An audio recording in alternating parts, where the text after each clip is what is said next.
আসসালামু আলাইকুম বন্ধুরা, welcome back to my channel. আজকে আমি আপনাদেরকে ফার্মের মুরগিটা কিভাবে ভালো করে রান্না করা যায় সেই রেসিপিটাই শেয়ার করে দেখাচ্ছি। তো এর জন্য প্রথমে আমি নিয়েছি কড়াইতে পরিমাণ মতো তেল। তেল নেওয়ার পরে আমি নিয়েছি বড় সাইজের 2টা পেঁয়াজ কুচি। আর এটাকে যখন লালচে লালচে করে ভাজা হয়ে যাবে, মানে বেরেস্তা তৈরি হয়ে যাবে, তখন তুলে নিব। তারপর আমি এখানে নিয়েছি 7-8টার মতন আলু। এই আলুটার মধ্যে আমি একটু হলুদ আর একটু লবণ দিয়ে নিচ্ছি। লবণ দিয়ে আলুটা আমি মাখিয়ে রেখেছিলাম, তাই শুধু হলুদ নিয়ে একটু ভাজা ভাজা করে তারপরে আলুগুলোকে তুলে নিব। যখন একটু ভাজা ভাজা হয়ে এসেছে তখন আমি এটাকে তুলে নিয়েছি। খুব বেশি কালার আনার দরকার নেই, আলুটি যাতে পুরো ভেঙে না যায় মাংসের মধ্যে, তাই আমি এইভাবে ভেজে তুলে নিয়েছি। এবার আমি এই তেলের মধ্যে দিয়ে নিচ্ছি মাংসগুলো। এখানে খুব বেশি মাংস নেই, মনে হয় 250 গ্রামের মতন মাংস আছে।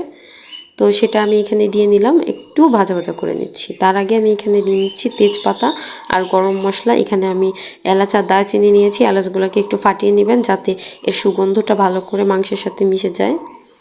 তো এবার আমি কিছুক্ষণ ধরে কিন্তু এইভাবে ভাজা ভাজা করে নিচ্ছি। আর ফার্মের মুরগিতে যেহেতু খুব বেশি পানির পরিমাণ থাকে, তাই আস্তে আস্তে কিন্তু পানি গলবে। আর তার উপর দিয়ে আমি এবার হলুদের গুঁড়া, ধনিয়ার গুঁড়া আর জিরার গুঁড়া 1 চামচ করে দিয়ে নিয়েছি। আর শুকনো মরিচের গুঁড়া নিয়ে নিলাম 2 চামচ। গুঁড়া মশলাগুলো আগে দিয়ে আবারও নাড়াচাড়া করে মাংসের সঙ্গে মিশিয়ে নিচ্ছি। আর এইভাবে রান্না করলে মাংসের পানিটা বেরিয়ে যায় যখন, তখন মাংসটা খুব ভালো করে মানে শুকিয়ে আসে আর টেস্টটা ভালো হয়। তো আমি আজকে মাংসের মধ্যে একটু টমেটোও দিয়ে নিয়েছি, একটা টমেটো কুচি করে রেখেছিলাম। আর কয়েকটা নিয়ে নিয়েছি কাঁচামরিচ আস্ত, কারণ এগুলাকে যদি আবার কেটে দিই তাহলে খুব বেশি ঝাল ঝাল হয়ে যাবে, আর এত ঝাল সবাই খেতে পারে না। তাই এবার আমি এক সাইড করে মাংসটা, যখন তেল চলে এসেছে একটা সাইডে, তার মধ্যে নিয়ে নিচ্ছি বাটা মশলা। বাটা মশলাও আমি এক চামচ নিয়েছি। 1 চামচ আদা, 1 চামচ রসুন আর 1 চামচ নিয়েছিলাম পেঁয়াজ বাটা। এই সব বাটা মশলা এক সাইডে দেওয়ার কারণ তেলের মধ্যে এগুলোকে একটু নাড়াচাড়া দিলে মশলার কাঁচা গন্ধটা দূর হয়ে যাবে। আর পরিমাণ মতো দিয়ে নিয়েছিলাম আবার লবণ মশলার ভিতরেও। মাংস আগে থেকেই লবণ হলুদ দিয়ে মাখানো ছিল, তারপরও আমি মশলা দেওয়ার পরে যেই লবণটা লাগবে সেটা দিয়ে নিয়েছিলাম। পরে কিছুক্ষণ ঢেকে রান্না করে আবারও নাড়াচাড়া করে নিচ্ছি।